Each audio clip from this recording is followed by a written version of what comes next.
Hey designer friends, in this video I want to talk about the project that you'll do during this course. After working with thousands of designers, we figured out that it's not enough to watch videos. You actually learn best by doing work, by taking action on the work, and by getting feedback from other people. And so during this course, you'll be working on two projects which we'll use to give you a certificate for this program. Again, we don't care if you watch the videos or not. All we care about is the outcome, which is you designing great websites. And so that's what we'll measure. So the first website that you'll do is a client website from start to finish. Now, if you're working with a client right now, that's fantastic. You can use your client project right now as your course project, get feedback from us and submit it, including all the different deliverables along the way. If you don't have a client project to work on, you can work on a self-initiated project, and this is a great opportunity for you to work on your dream project, right? So you can pick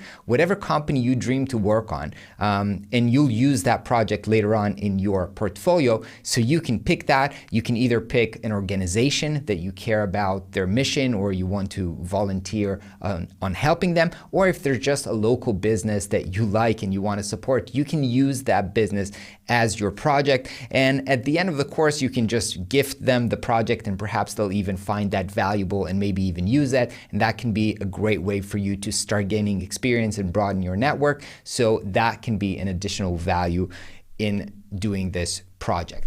The second project is actually your portfolio. Now, whether you have a portfolio or not, we want you to create one. Now, you can create one from scratch or you can update your current portfolio with the new project that you just worked on and also using all of the principles that you've learned in the course. Once you've submitted those things, we're going to review all of the different deliverables from the process that we cover in this course. So whether that is your strategy, wireframes, the actual design, we review all of them and we're going to check for your design skills. So as part of the resources doc, you have a full-on checklist and we'll be using that checklist to actually review your work. Of course, if we think something is not on par or good enough, we'll give you that feedback and you'll be able to go into that design skill, rewatch the video and improve on the whatever it is that needs reworking.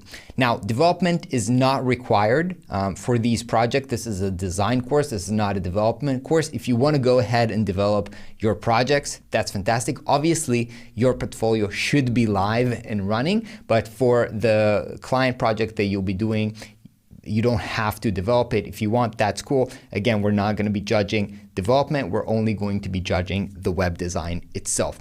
Now, to get the certificate, you'll have to submit both these projects. And at the last video on this course, there'll be a form where you'll be able to submit these projects. As I've mentioned, watching all of the videos in the course is not required to be certificated, right? You only have to submit the project. We'll review them and we'll give you feedback. There's tons of added quizzes and exercises. You can do them if you want, but they're kind of like a bonus. They're not mandatory to get our certificate. And as I said, the only thing that we care about is the result of your projects at the end. All right, now we're ready. Let's start learning.